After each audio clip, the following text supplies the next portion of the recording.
ඇතුළු අනුජ්‍ය සිල්වා මැතිතුමාගේ ඒ ත්‍රිපිටක ග්‍රන්ථ අතර වැඩම කරවීමේ පුණ්‍ය මහෝත්සවයයි මේ සිදුවීමේ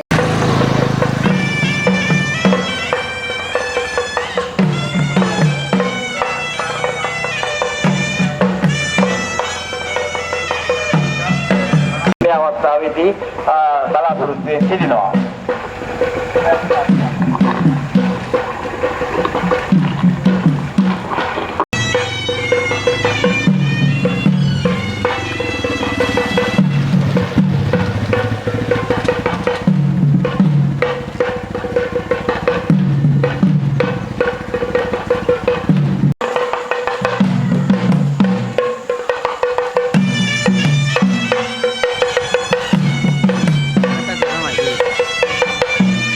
ටික තියෙන්නේ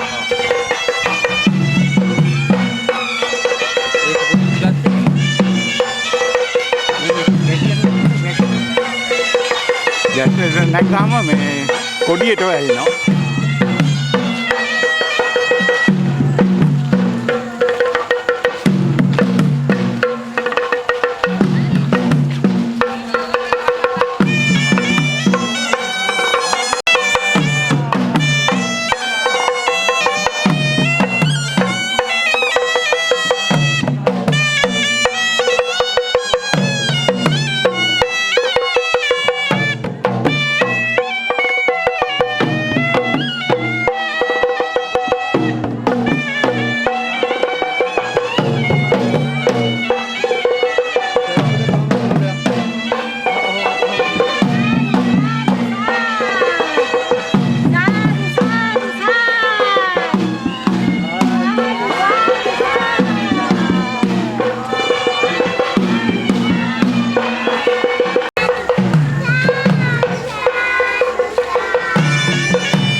මහනුවරින් ගල්වාරම ශ්‍රී ධර්මාදිය පිරිනමන ලැබුණු ත්‍රිපිටක පොත් වහන්සේලා ගල්වාරම විහාරාධිපති ස්වාමීන් වහන්සේගේ පරිත්‍යාගයෙන් උඩගෙකුලාල පුරාණ විහාරයට වැඩමවීමට කටයුතු වූ ඒ මහා ත්‍රිපිටක පොත් වහන්සේලා මහත් වූ හරකල් මැදේ තේජමාන උඩගෙකුලාල පුරාණ විහාරයට වැඩමු ලබන මේ අසිරිමත් මොහොතයි මේ.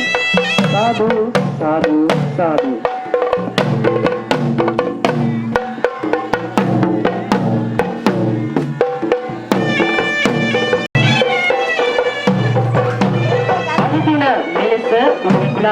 පුරාණ විහාරයට වඩවනු ලබන ත්‍රිපිටක වහන්සේලා අද දින සිට අලයි පුරවරේ බෞද්ධයින්ගේ ජීවිතය සාර්ථක කිරීමට හේතු වනු නොඅනුමානය.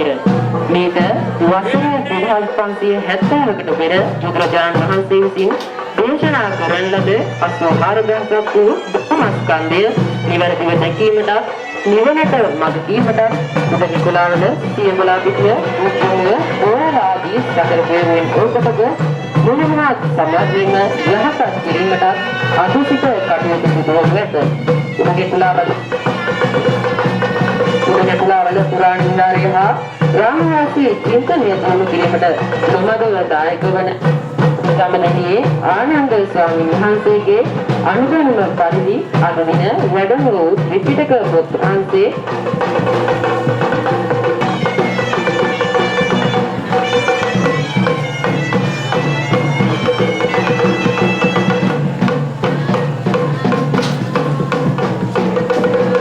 මහනුවර එළඹෙනතුරු අනුජිත සිල්වා මහතාගේ පරිත්‍යාගයෙන් ගල්වාරම ශ්‍රී ධර්මාදිය පිරිවරට ලැබුණු ත්‍රිපිටක පොත් වහන්සේලා ගල්වාරම විහාරාධිපති ස්වාමීන් වහන්සේගේ පරිත්‍යාගයෙන් උඩගෙකුලාවල පුරාණ විහාරයට වැඩමවීමට කටයුතු යෙදූ ඒ මහා ත්‍රිපිටක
ඒ උතුම් ධර්මයයි.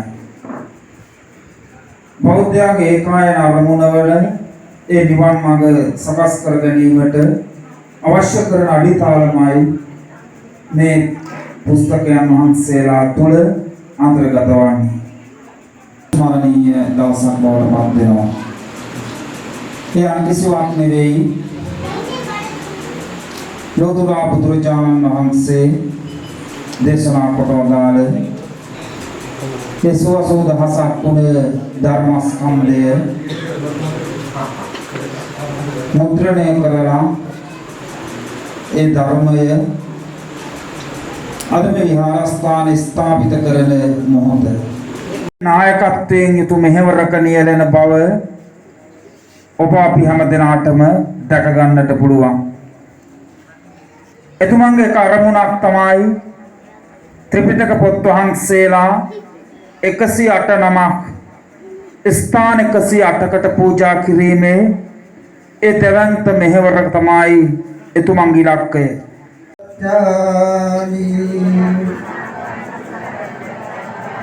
තතියම්බේ බුද්ධං ධනං ගච්ඡාමි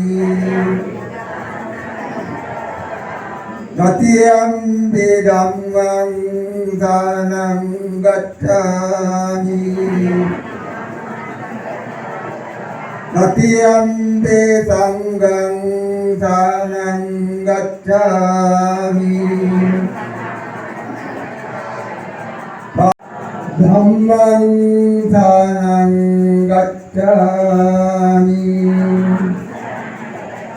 සංඝං ධනං ගච්ඡාමි ဒုတိယံ බුද්ධං ධනං ගච්ඡාමි ဒုတိယံ ධම්මං ධනං ගච්ඡාමි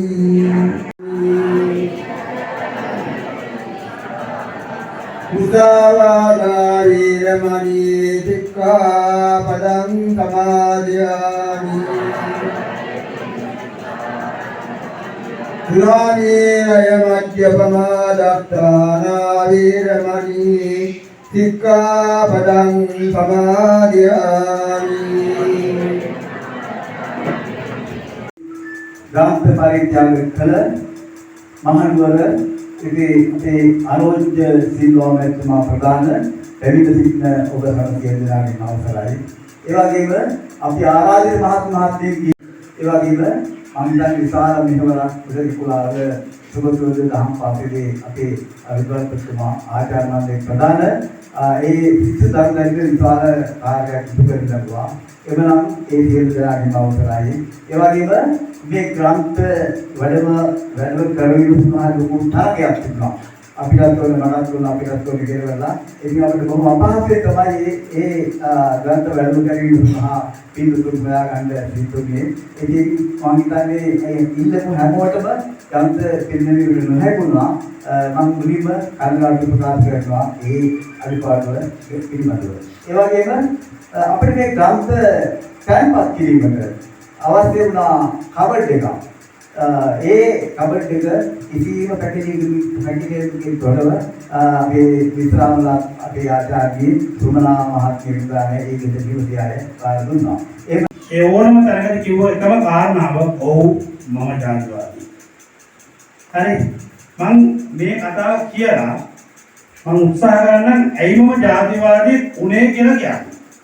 අපි ආවුදුනේ සමස්ත ලෝකෙම යුද කියන දේ ලැබිලා මිනිසාට එරෙහිව මිනිසා සතා සිව්පාවට එරෙහිව මිනිසා සබාදහමට එරෙහිව සටන් කරන යුගයක් ආරම්භ කරලා තියෙනවා. අඩුම තරමේ මෙතන ඉන්න මිනිස්සුවා ළමේ රටේ තොටේ කොතනකවත් මිනිස්සු වගකීම් කියන දේ දන්නේ නැහැ. යුතුයකම් කියන දේ දන්නේ නැහැ. ගෞරව කළ යුත්තේ කාටද කියන කාරණාව දන්නේ නැහැ. මං කියන්නේ පැහැදිලි නේද වරණ. ඒ කියන්නේ අපි කළ යුතුද නොකළ යුතුද පිළිබඳ අවබෝධයක් ඔබට නැහැ. හරි? ඒකම මේ රටක් වශයෙන් මහා ප්‍රෞಢ ඉතිහාසයක් තිබුණු ජාතියක් වෙච්ච අපි මේ නූතන මානවකයේ අපිට දකින්න ලැබෙන්නේ විභාගාත් යන සමස්ත සමාජ ක්‍රමයක්. අපේ 1948 මිනිසාගේ ආයු අපේක්ෂාව අවුරුදු 42යි. අපි ආයුෂ බලාපොරොත්තු වෙන අවුරුදු 42යි. හැබැයි අපේ පරමායුෂ අපේ අවුරුද්දේ 100ක් තිබුණා. පිරිමි දරුවන්ගේ 105යි, ගෑනු දරුවන්ගේ 95යි. දෙක එකතු කරලා දෙකෙන් බෙදපුවම 100යි තමයි ගණනය කරන්නේ. හරි. දැන් අපි මේ සුදු ජාතිකයන්ට හිත දීලා මෙරටේ පරිපාලනයට ඉඩ දීලා මෙරටේ සිංහල නම් දරාපු සුද්දාගේ පැවැත්ම රැගෙන යන මිනිස්සු කොටසක් මෙරටේ පාලන තන්ත්‍රයේ ඉන්නවා එදා සිට අද දක්වාම.